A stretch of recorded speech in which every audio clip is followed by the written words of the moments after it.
So hi guys, I'm Pranav, a 12th graduate. Welcome back to our YouTube channel, Pranav Info. So inter complete చేసి EAMCET exam రాసిన ప్రతి ఒక్క student కి and parents కి ఉన్న common doubt, counselling అంటే ఏంటి, వెబ్ ఆప్షన్స్ అంటే ఏంటి, ఎలాంటి కాలేజ్ వెబ్ ఆప్షన్స్ లో పెట్టాలి, ఎలా ఆర్డర్ లో పెట్టాలి అని చాలా డౌట్స్ అయితే ఉంటాయన్నమాట. సో వీడియో అయితే లాస్ట్ వరకు చూడండి, ఎక్కడ స్కిప్ అయితే చేయకండి. స్కిప్ చేస్తే మీకు కంటెంట్ అయితే అర్థం కాదు. సో ఇక లేట్ చేయకుండా వీడియోలోకి అయితే వెళ్ళిపోదాం. సో కౌన్సిలింగ్ లో వచ్చేసరికి మనకి మొత్తం అయితే 7 స్టెప్స్ అయితే ఉంటాయన్నమాట. సో ఇప్పుడు మనం ఒక్కొక్క దాని గురించి ఆర్డర్ వైజ్ అయితే డిస్కస్ చేద్దాం. ఫస్ట్ మనకైతే ప్రాసెసింగ్ ఫీ అన్నమాట. సో ప్రాసెసింగ్ ఫీ వచ్చేసరికి అయితే మనకు డిఫరెంట్ క్యాస్ట్ కి డిఫరెంట్ ఫీ అయితే ఉంటుందన్నమాట. సో ఇది పే చేసేటప్పుడు మీ personal mobile number and email ID అయితే ఇవ్వండి. ఈ రెండు కూడా యాక్టివ్ లో ఉన్నవే ఇవ్వండి, ఎందుకంటే కౌన్సిలింగ్ కి సంబంధించిన ఎలాంటి ఓటీపీలు అండ్ వెబ్ ఆప్షన్స్ అప్పుడు ఎలాంటి ప్రాబ్లం అయితే రావు. So next one slot booking అన్నమాట. ఈ స్లాట్ బుకింగ్ ఎందుకంటే సర్టిఫికేట్ వెరిఫికేషన్ కోసం మనం అయితే స్లాట్ బుకింగ్ చేసుకోవాలి. వన్స్ ఈ ప్రాసెస్ కంప్లీట్ అయ్యాక సర్టిఫికేట్ వెరిఫికేషన్ కి అయితే మనం వెళ్ళాలి. సో నెక్స్ట్ వన్ వచ్చేసి సర్టిఫికేట్ వెరిఫికేషన్ అన్నమాట. సో సర్టిఫికేట్ వెరిఫికేషన్ అనేది కౌన్సిలింగ్ లో one of the major role అయితే ప్లే చేస్తుంది. సో దీనికి కావాల్సిన డాక్యుమెంట్స్ ఆర్డర్ వైస్ అయితే చెప్తాను. సో ఎక్కడైనా నోట్ చేసుకోండి.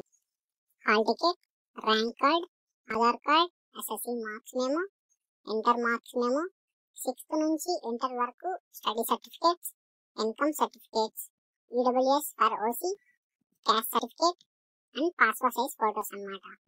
ఎవరైతే income certificate and EWS certificate తీసుకుంటున్నారో వాళ్ళైతే 2025 లో అయితే తీసుకొని ఉన్నారనమాట. 2025 కి ముందు తీసుకున్నదైతే అయితే ఇన్వాలిడ్ అయితే వస్తుంది అనమాట. సో ఈ సర్టిఫికేట్స్ తో స్టూడెంట్ రిజిస్ట్రేషన్ అయితే కంప్లీట్ అయిపోతుంది. సో ఎవరైతే ఇంకా క్యాస్ట్ అండ్ ఇన్కమ్ కి అప్లై చేయలేదో ఫాస్ట్ గా అయితే చేసుకోండి. 3 to 4 days మ్యాక్స్ వచ్చేస్తుంది. ఈ సర్టిఫికేట్స్ చాలా హెల్ప్ అవుతాయి అన్నమాట. Suppose if you are open category student, మీకు వెబ్ ఆప్షన్స్ టాప్ 10 కాలేజ్ వచ్చినప్పుడు అదే విత్ ఈడబ్ల్యూఎస్ పెట్టినప్పుడు టాప్ 2 వచ్చే ఛాన్స్ చాలా హై. అండ్ మోర్ ఓవర్ మనం అనుకున్న కాలేజ్, మనం అనుకున్న బ్రాంచ్ రావాలి అంటే ఈ క్యాస్ట్ అండ్ ఇన్కమ్ అనేది మేజర్ రోల్ అయితే ప్లే చేస్తుంది అనమాట. సో నెక్స్ట్ వచ్చేసి మనకు వెబ్ ఆప్షన్స్ అన్నమాట. The deciding factor and master of counselling అన్నమాట. సో వెబ్ ఆప్షన్స్ పెట్టే ముందు ఒకసారి NAC A++, NAC A+, MBA accreditation and non autonomous లో కూడా బెస్ట్ కాలేజెస్ అయితే సెలెక్ట్ చేసుకొని వాటి కట్ ఆఫ్స్ అయితే లిస్ట్ ప్రిపేర్ చేసుకోండి. సో తెలియని వాళ్ళకైతే మనకు గూగుల్లోకి వెళ్ళి some XYZ college previous year cut off category wise అని సెర్చ్ చేస్తే వస్తుందన్నమాట. సో మీకు వచ్చిన ర్యాంక్ బట్టి మీకు ఏ కాలేజెస్ లో సీట్ వస్తుందో from top universities to bottom universities list అయితే ప్రిపేర్ చేసి వెబ్ ఆప్షన్స్ పెట్టే ఆర్డర్ కూడా అలానే పెట్టండి. ఫస్ట్ టాప్ యూనివర్సిటీస్ నుంచే స్టార్ట్ చేయాలి. సో ఎందుకంటే గవర్నమెంట్ పెట్టిన మెకానిజం లో ఫస్ట్ మీరు పెట్టిన కాలేజ్ లో మీకు వచ్చిన ర్యాంక్ కి మీరు సెలెక్ట్ అయితే ఫస్ట్ కాలేజ్ లోనే సీట్ వస్తుంది అనమాట. లేకపోతే ప్యాటర్న్ తో ఆర్డర్ వైజ్ అయితే కిందకైతే వెళ్తున్నాం. వెబ్ ఆప్షన్స్ లో ప్రతి ఒక్కరు చేసే మిస్టేక్స్ ఏంటంటే వెబ్ ఆప్షన్స్ పెట్టేటప్పుడు టాప్ యూనివర్సిటీస్ నుంచి అయితే పెట్టరు అనమాట. సో అందరూ ర్యాండమ్ గా అన్ని కాలేజెస్ అయితే పెట్టేసి సో సెలెక్ట్ చేసే వాళ్ళు మంచోళ్ళు, నాకు ఓన్లీ మంచి కాలేజ్ లోనే సీట్ ఇస్తారు అనేది అనుకుంటుంటారు. అలా అయితే ఏం ఉండదు. సో మీరు పెట్టిన ఆర్డర్ వైజ్ అయితేనే మీకైతే సీట్ అలాట్మెంట్ అయితే ఉంటుంది. ఫర్ ఎగ్జాంపుల్ మీరు వెబ్ ఆప్షన్స్ లో ఫస్ట్ 10 కాలేజెస్ చెత్త కాలేజెస్ పెట్టి తర్వాత అన్ని మంచి యూనివర్సిటీలు పెడితే మీకు ఆ చెత్త కాలేజెస్ లోనే సీట్ రావడానికి అయితే ఛాన్స్ అయితే ఉంటది. సో ఇలాంటి మిస్టేక్స్ అయితే ఎవరైతే చేయకండి. So the next one print list అన్నమాట. సో ఇందులో మీరు పెట్టిన వెబ్ ఆప్షన్స్ ఆర్డర్ వైజ్ అయితే ప్రింట్ అయితే తీసుకోండి. 2 days తర్వాత మనకు కరెక్షన్స్ ఆప్షన్స్ అయితే రిలీజ్ చేస్తారు.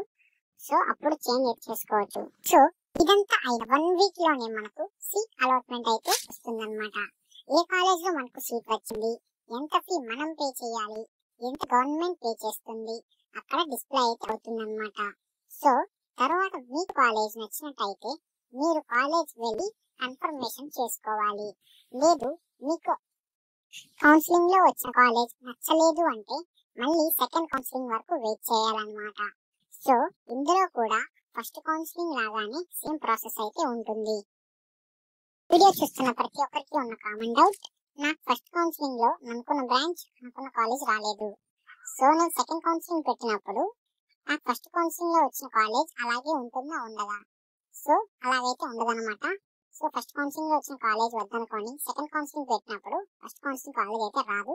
సేమ్ అలాగే సెకండ్ కౌన్సిలింగ్ లో వద్దనుకున్న థర్డ్ కౌన్సిలింగ్ వెళ్ళినప్పుడు ఆ సెకండ్ కౌన్సిలింగ్ ఆ ఫస్ట్ కౌన్సిలింగ్ లో వచ్చిన కాలేజెస్ అయితే ఉండవు అనమాట.